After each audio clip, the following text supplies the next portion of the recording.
Gereja itu tidak bebas dari yang namanya orang jahat, orang pura-pura, dan orang munafik. Gak ada gereja yang sempurna berarti. Dari zaman ke zaman, sejarah gereja mencatat ada orang Kristen yang munafik. Ada pelayan Tuhan yang pura-pura. Ada mungkin pelayan-pelayan Tuhan yang terlibat skandal. Ada yang jatuh secara moral. Ada begini dan begitu sepanjang sejarah, mau denominasi apapun. Berarti gereja itu gak bebas dari orang-orang pura-pura dan orang-orang munafik. Lantas apa aplikasinya bagi kita? Saudara, saya kasih aplikasi praktis. Yang pertama, kalau Anda melihat ada pelayan Tuhan, ada orang Kristen yang rajin ke gereja, atau orang yang melayani di gereja, atau bahkan public figure hamba Tuhan yang jatuh, saudara jangan ikut-ikut menghakimi. Hindarkan atau bebaskan dirimu dari merasa lebih baik. Ada amin? Aplikasi yang kedua, lebih baik Anda berdoa dan berjaga-jaga. Terapkan kepada diri sendiri, kalau ada public figure bisa jatuh, lebih baik aku berdoa dan berjaga-jaga, Tuhan jangan sampai aku jatuh. Karena kalau orang lain bisa jatuh, berarti aku pun bisa. Lebih baik aku mawas diri dan berjaga-jaga daripada aku merasa lebih baik lalu menghakimi. Katakan amin. Aplikasi ketiga adalah jangan kecewa.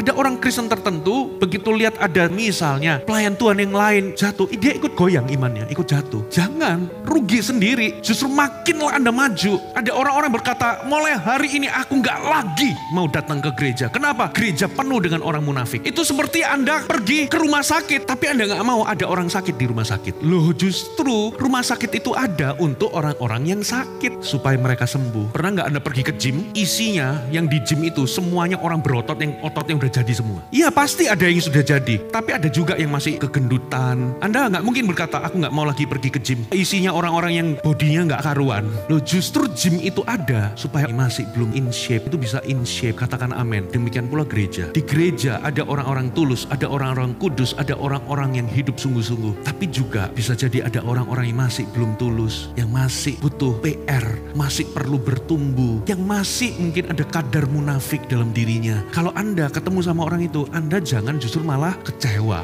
lalu goyang imannya, mundur dari pelayanan. Jangan, tapi justru jadilah teladan. Makin majulah di dalam iman. Supaya apa? Supaya mereka sembuh juga berubah. Katakan amin.